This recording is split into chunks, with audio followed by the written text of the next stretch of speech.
He's no good to me, dead. On today's review, we're going to be taking a look at the Diamond Select Disney Store exclusive Star Wars Boba Fett action figure. And here he is, standing not very technically straight out of the box because the propulsion effects for his jetpack that are kind of here, you know, plugged into his jetpack are on him when you get him out of the package, but I took the time to take them off because I consider those an accessory, so we're going to take a look at those in the accessories part. Mind you, they are very hard to remove. Some people say actually that it's not removable. Well, they are removable, but you need to apply really hot water, and then really need to be careful because these things are also very soft, so be careful not to break these or anything.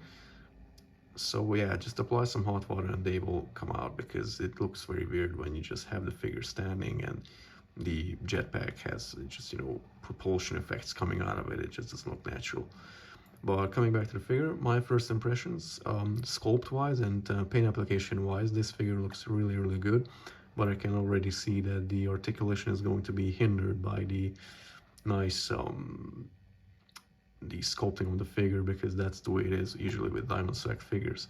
And accessory wise, this figure also comes with a lot of stuff, so let's get right into the accessories. And here you can see all the accessories that this figure comes with.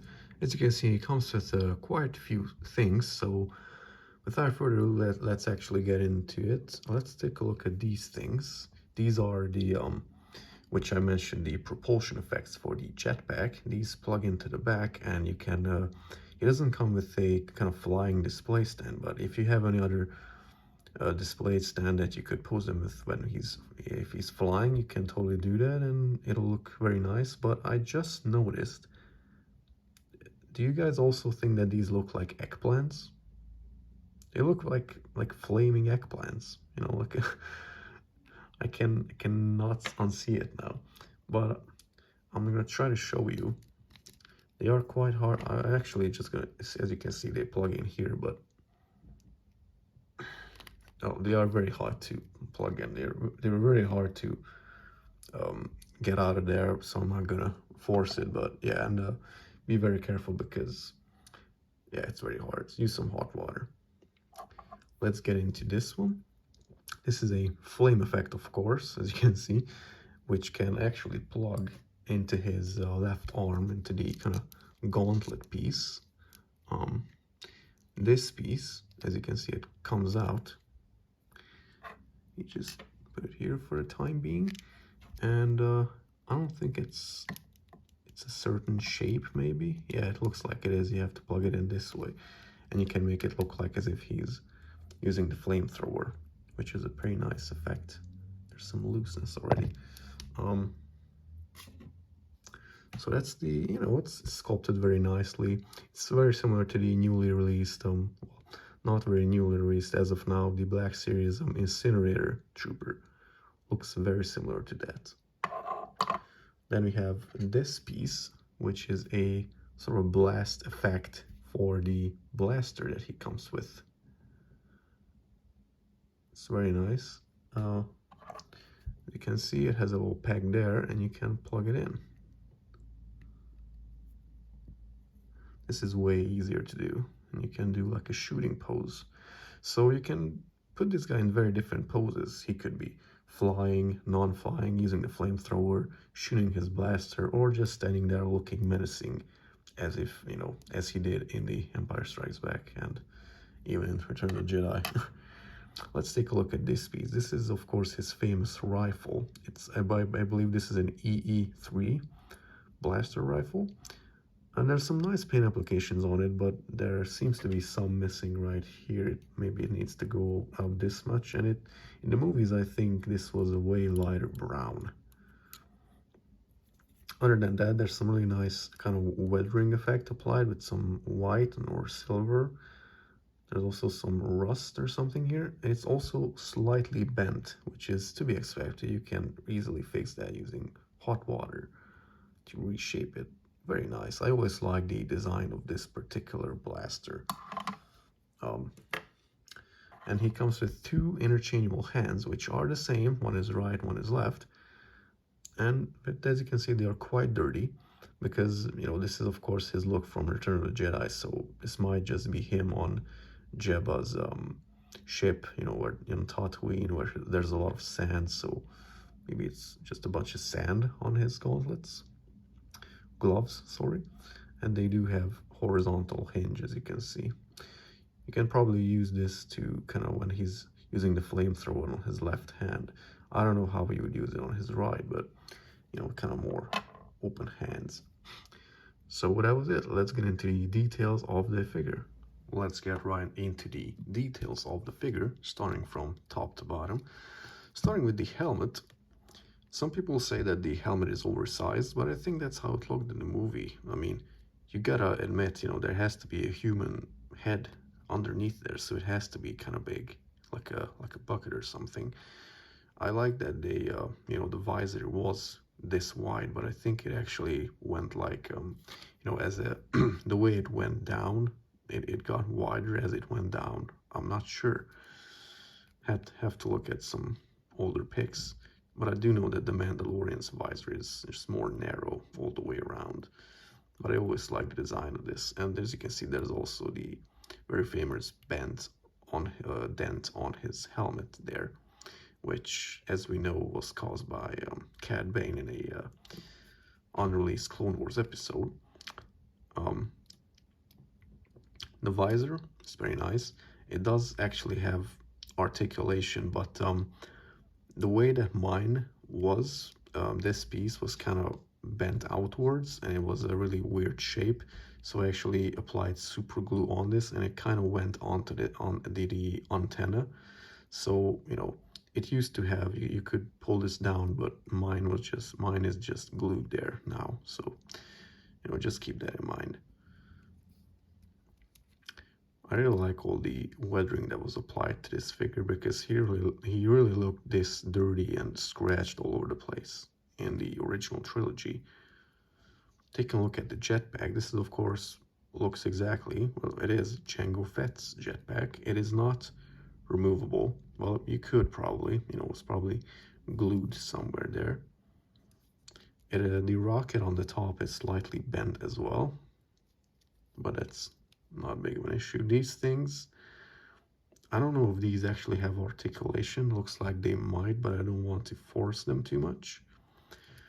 Really like this kind of cloth cape piece that he has. It is very solid plastic, so it's, you know, but it's kind of nice. I prefer that it's plastic. If it was soft goods, it would look really weird.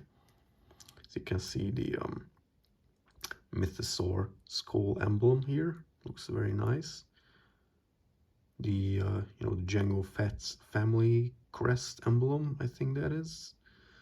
Might be wrong about that. Really like, again, all the weathering and damage applied to the armor. This is a separate piece, the belt piece. You can kind of move this up and down.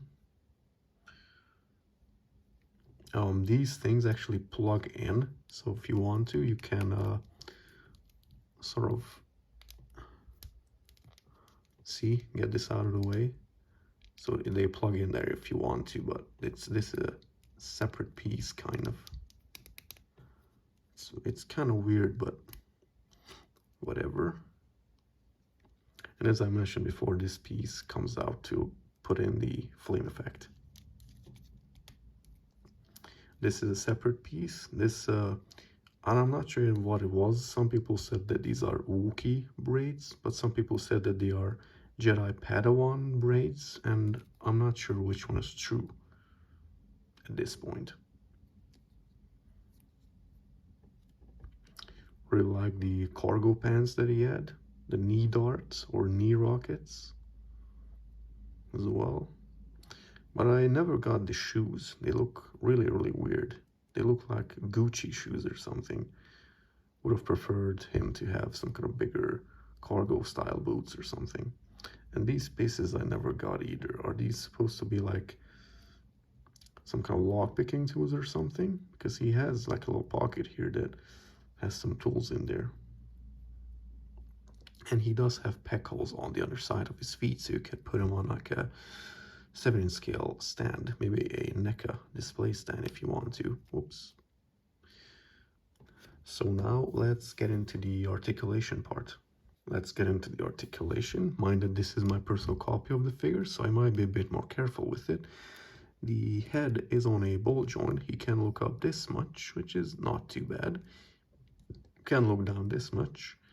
He can do the exorcist. As you can see, there's a side-to-side movement as well, so pretty good on the head overall. The arms are on a hinge. They can do full horizontal. Well, the left one does get hindered by this cape a little bit. He can move up this much, so yeah, this is where it kind of gets bad. As you can see, you cannot do a T-pose at all. It's as far as it will go. Single joint on the elbows, and it will go not even 90 degrees basically, so that's also kind of a bummer. But there's a swivel on the elbow.